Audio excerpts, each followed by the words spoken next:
We are here tonight to present for possible adoption the redistricting plans that the council has been working on for the past few months. And between the council's plan as well as plans submitted by various groups in the community and citizens, there are three plans overall that have been considered for the submitted for the council's consideration. And those three plans are the proposed illustrative plan, which was the result of the council drawing session that all of you got to participate in a public meeting. We also received the NAACP plan, which was discussed at the last meeting. And then since that last meeting, there was one other citizen plan that was submitted, which we presented to you in the pre-meeting earlier today. And so at this point, if you'd like, I can walk through all those plans again, or if y'all have any particular questions. Otherwise, those are the plans that are before the council this evening. All right. I think that at this point we wanted to look at the Citizen Plan 1. Okay. The newest plan. So just for purposes of reference, I'm going to show you first the illustrative plan that the council put together. And then the citizen plan is here. And just so there's an understanding both for the council and the public here tonight, the difference between the citizen plan and the illustrative plan all shapes up right here between what are labeled on this map, districts 1 and 3, and in particular relating to the border area or the intersection area of Interstate 30 with 635. In the illustrative plan, this area that is highlighted in the red crosshatch is included in District 3, to where District 3 actually comes across the highway a little bit there and meets up and uses that creek as a boundary. In this particular citizen plan, that area has been moved into District 1. Okay. And could you show us a little bit about the change you mentioned earlier, how it changes the council a bit? I think you had that also. Yes, absolutely. So with this plan were submitted some comments. The drafter suggested that this would perhaps equalize more the overall population between districts 1 and 3. And what I will show you is first the deviation in the illustrative plan in districts 1 and 3. And what you see there is, I think what the person who submitted the plan was thinking is that the greatest area of deviation, although still within acceptable norms, occurs in District 1 and 3 of the illustrative plan. And what you have is District 1 is light, that is to say that it has a little bit less population than the other districts by about 3.7%, whereas District 3 is heavy by about 4.38%. And the idea, I think, was to equalize those.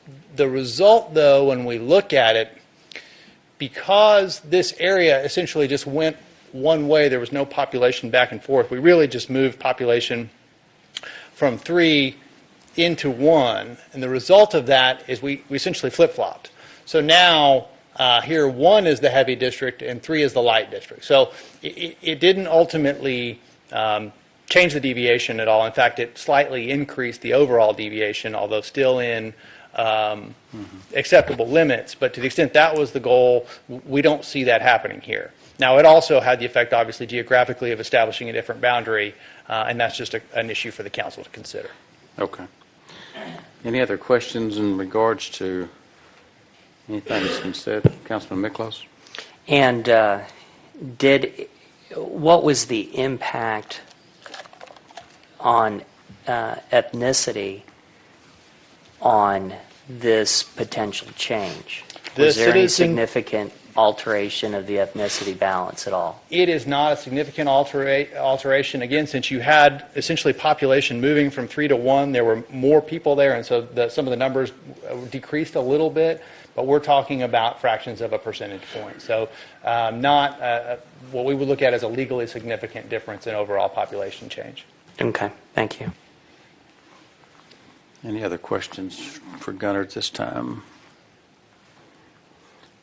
Thank you. We are having a public hearing tonight, so don't go too far, Gunnar. But this time I'd like to open the public hearing. We've had a number of these now. I think I've lost count. We're on number 5 or 6 or 7 or something. We've had more than 5, I know, and have done several. I think it's our third here, or third or fourth for the council. So if there's anyone that would like to speak to any of these plans and maps, just kind of to recap, and Gunnar did a better job than I can, but we did have an illustrative map that we've used that's been presented. We've had now, I guess, 3 others that have come forward, one that the council kind of discounted and decided not to consider.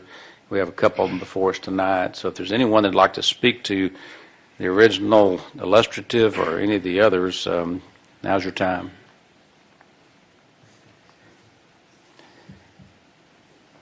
If not, we may come back to the council here for other considerations. Mr. Noschese, I think I see your light. Yes, Mayor. I was going to actually make a motion, and I'd like to move that we adopt the illustrative plan. We do have a motion. Some discussion before we vote, Mayor. We will. No, absolutely. All the lights are on. And I think there's a lot to be said. I'll second the motion. Mr. Noschese, and then Mr. Casper's got a second on here. So we have a motion and a second. We do have discussion. Mr. Miklos, I'm going to go in the order of the lights coming on. So. Thank you. I was a little excited. That's all right. So I appreciate submitting the map. And Jerome, I hope you understand that, the issue is if we're increasing the deviation, we're actually going further away from the one person, one vote. So, but I appreciate that, and then I understand that specific thing. That's the same reason why I wouldn't support, although I was very interested in the NAACP map, it also increased the deviation slightly, didn't alter the ethnicity balance of any district. I would consider a greater deviation if it helped solidify a district or districts to make them opportunity districts, but that was not the case. And it looks like this map, although not perfect, seems to capture a historic pattern of neighborhoods that work together, and and again, it's not perfect, but probably keeps more neighborhoods not split together that have been working together. An example in the district that I currently represent, my own neighborhood and then the town center and then the astronaut streets have typically worked together, and that would remain the case. Rugel, Skyline Rugel, and the Galloway and the Rollingwood Hills neighborhoods have historically worked together, and that would also be preserved. And I know other elements have also been kept together historically. It's not a perfect map. Other proposals or discussions have been about maybe more approximating our high school feeder patterns, and that's something to look at. And this is not a threat. The reality is we'll probably be doing a little adjustments or even a redistricting 2 years from now. I know that's a dirty word, but we'll get the census in. Last time in 2011, we got our census in February, and so we'll have plenty of time to make any necessary adjustments. For example, if District 6 currently and under this new map grows significantly and throws our deviation to a point where we need to make adjustments and shrink the geographic region of 6 down, then that'll give us an opportunity. It may very well and is highly likely that the November 2019 election will be the only election on whatever maps that we pass, and that we'll make adjustments or wholesale changes.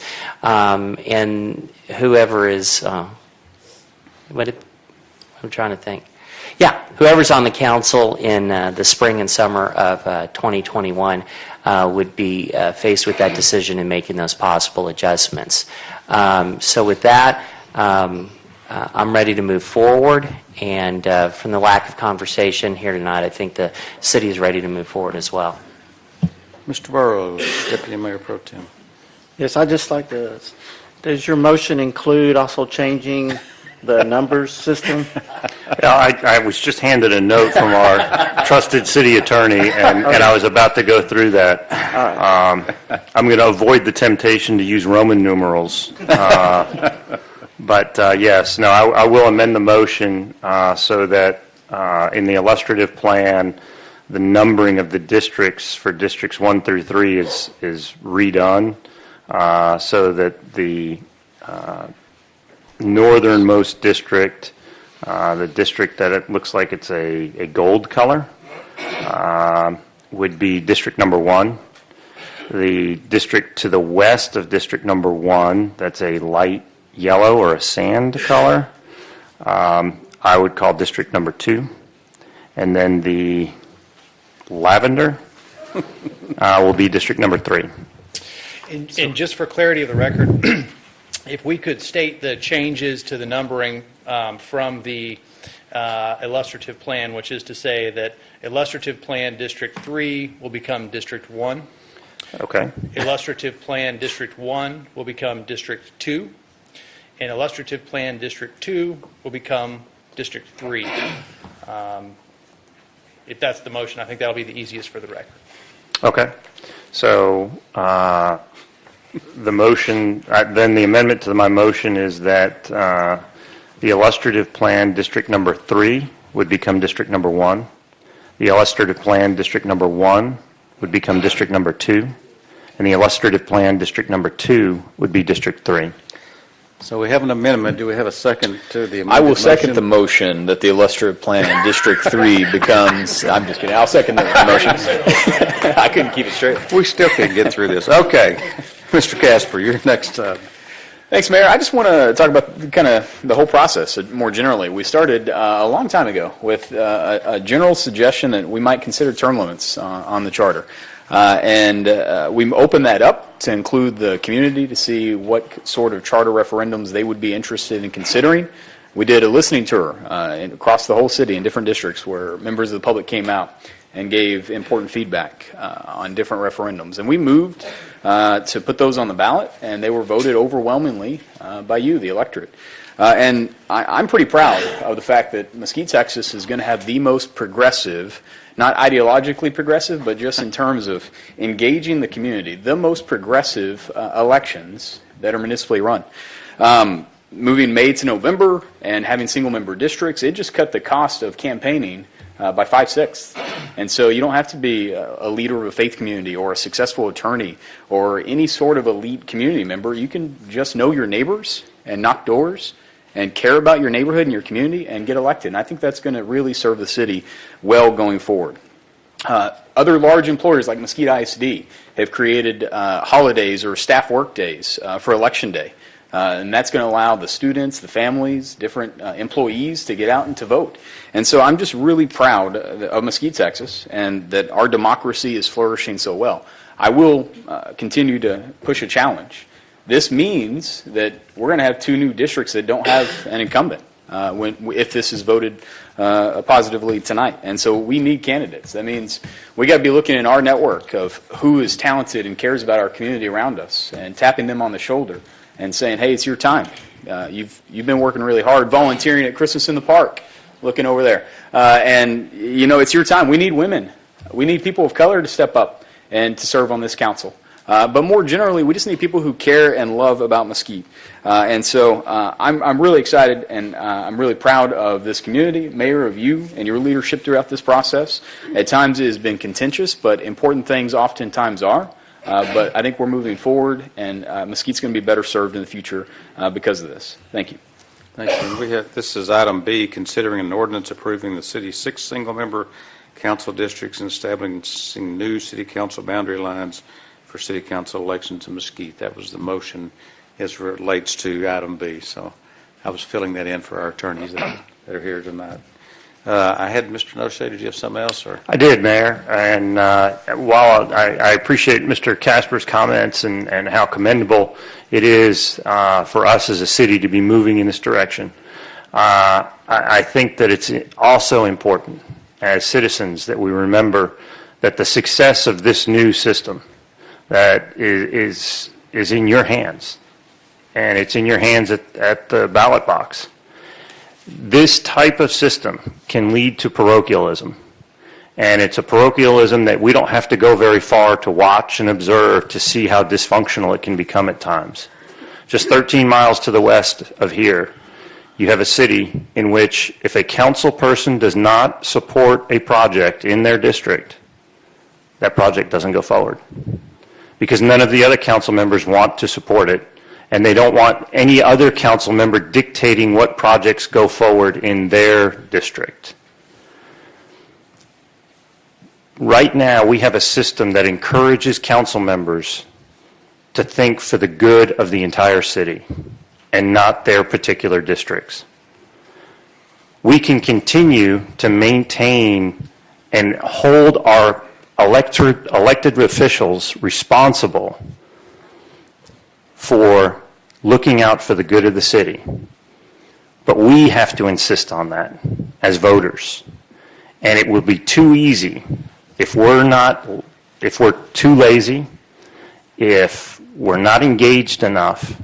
It will be very simple for us to turn into a system of parochialism that will allow particular districts to get things or not get things based upon what one council person wants. So I'd encourage you as voters to remain vigilant, to remain engaged, and to remain energized as we move forward with this new system. Councilman Archer? Thank you, Mr. Mayor. I have a few things to say as well. And first, I'm going to kind of echo what I said at our last meeting when we discussed this, which is this is truly a historic moment for Mesquite. We are drastically changing our electoral system, as Councilman Casper alluded to just a moment ago, and as others have as well. I'm proud of this moment. As Councilman Casper said, there were some difficult discussions. There were some intense debates. It required a lot of compromise. I initially had real concerns about single-member districts. However, for me, my vision going into this process, as was Councilman Miklos when he campaigned for council a year and a half ago, was that we should do what Congress should have done a long time ago and implement term limits. And I'm proud that the people of Mesquite has affirmed that, as they've now affirmed as well single-member districts. We could debate back and forth the merits of this, but the people have spoken, and your leaders are about to speak now in terms of the decision that we're going to make. And I'll just say, I think there's a consensus to move forward with the drawing of these lines. And as I said before, my concerns aren't so much about the drawing of these lines, but about how we're going to move forward, or really how you, as the people of this town, the true leadership of Mesquite. We're not the true leadership. You are. We simply represent you and are your messengers.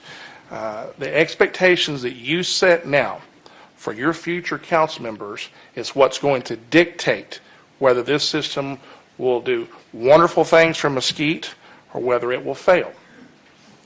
I encourage you to set the highest of expectations for your future council members.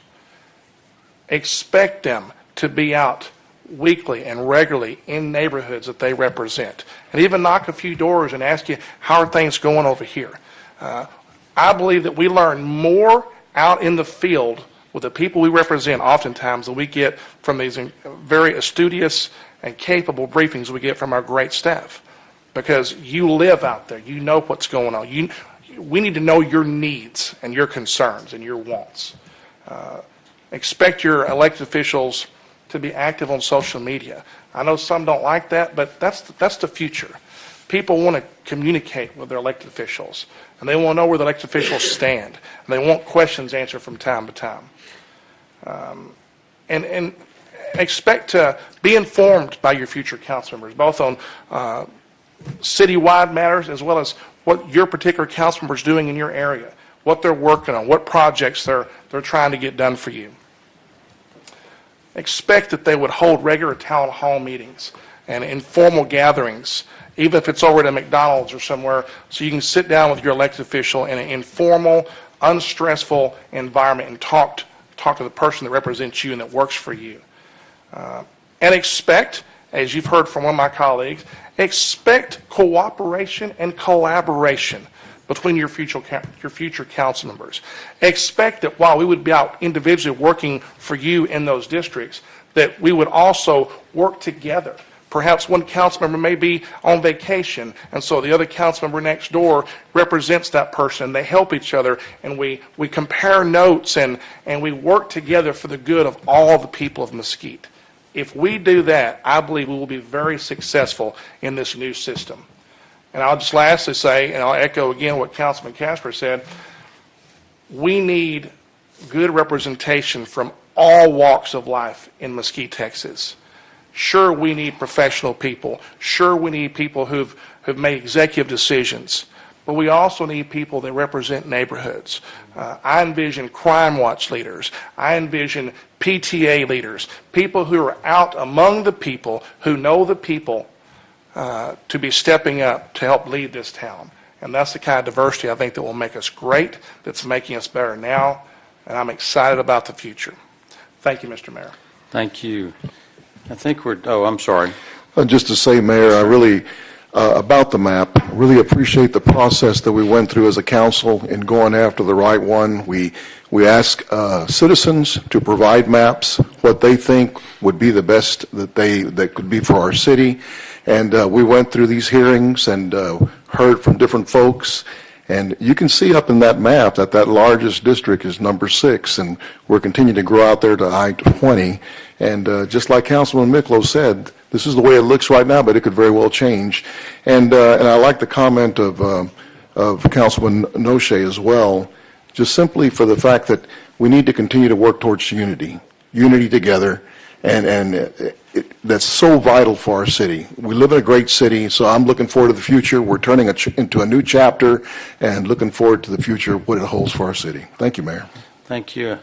I know we're about ready to vote, and I know some of you are waiting for us to get to your topics tonight. I would like to say one more thing, though, that this process couldn't have happened without our legal team, with Paula Anderson, Cindy Steiner, and Ileana. I just want to say thank you for all y'all's work that you put in. They've done a really tremendous job of getting all this done, and we do thank you and appreciate the work you put in. Here, here. And don't forget Gunner.